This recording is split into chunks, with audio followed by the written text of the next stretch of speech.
nous dit la parole de Dieu. Et c'est pourquoi je vais encore nous exhorter, mes bien-aimés.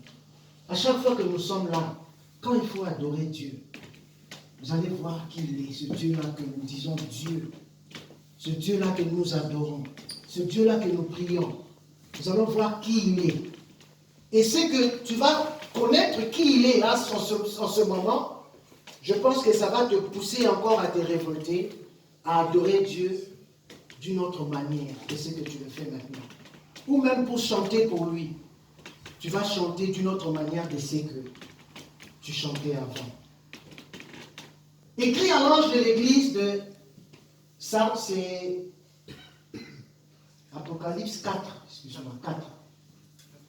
Apocalypse 4. Apocalypse 4, chapitre 4. Chapitre 4.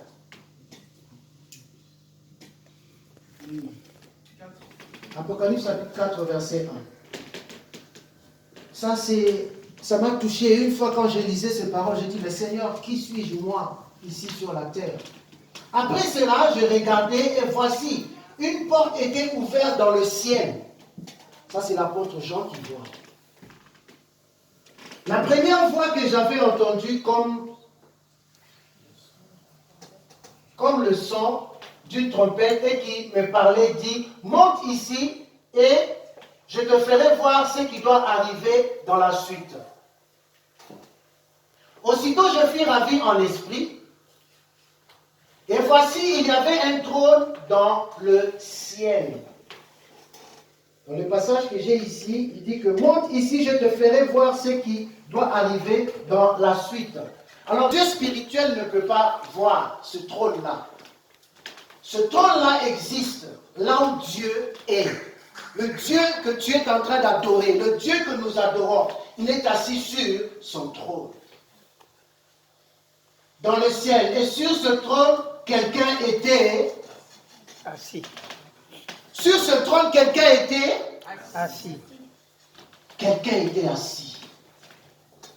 Celui qui était assis avait l'aspect d'une pierre de jaspe et de sardoine, et le trône était environné d'un arc-en-ciel semblable à l'émeraude. Le Dieu que tu adores, le Dieu que nous prions, le Dieu que quand tu as un problème, quand tu as une situation difficile, où tu es en train de prier, de prier, de lui demander, de le supplier, voilà. Ce Dieu-là, lui, quand tu le fais, lui est assis sur son trône. Et voilà, quand je vois l'arc-en-ciel dans le ciel, c'est tellement beau. Et ce Dieu-là, que nous adorons ici, comme nous sommes en train de chanter, de louer, lui, il est assis sur son trône. Et ça, c'est réel et c'est vrai. Ce n'est pas, comment je peux dire, fable, non. C'est la vérité. Donc prends conscience que quand tu adores Dieu, quand tu le loues, ce Dieu-là, mon bien m'a dit qu'il n'a pas changé. Il est le même hier, aujourd'hui et éternellement. Et sa grandeur, voilà. Et c'est ce Dieu-là qui est assis sur son trône, resplendissant de lumière, d'éclat. Et si on va même plus loin, on verra que devant son trône, il y a les 24 vieillards, il y a les 4 êtres vivants, il y a les saints qui se réunissent et qui l'adorent. Qui l'adore. Comment est-ce que nous adorons notre Dieu, bien-aimé? Des fois, ça me fait mal. Des fois, nous ne respectons pas ce Dieu-là quand il faut l'adorer. Des fois, nous ne respectons pas ce Dieu-là quand il faut le louer. Quand on le sert, des fois, nous ne mettons pas tout notre cœur.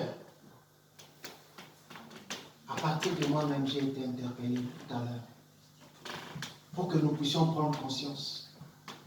Ce n'est pas seulement ici, même quand tu es, même là où tu vas, quand tu commences à chanter, quand tu loues ton Dieu, quand tu te mets à genoux pour parler à ce Dieu-là, sache que ton Dieu que tu dis est un Dieu, il est grand et le Tout-Puissant. Ce n'est pas quelque chose de fable, non, c'est la vérité et c'est la réalité. Amen. Amen. Amen. Amen. Amen. Voilà. Groupe musical.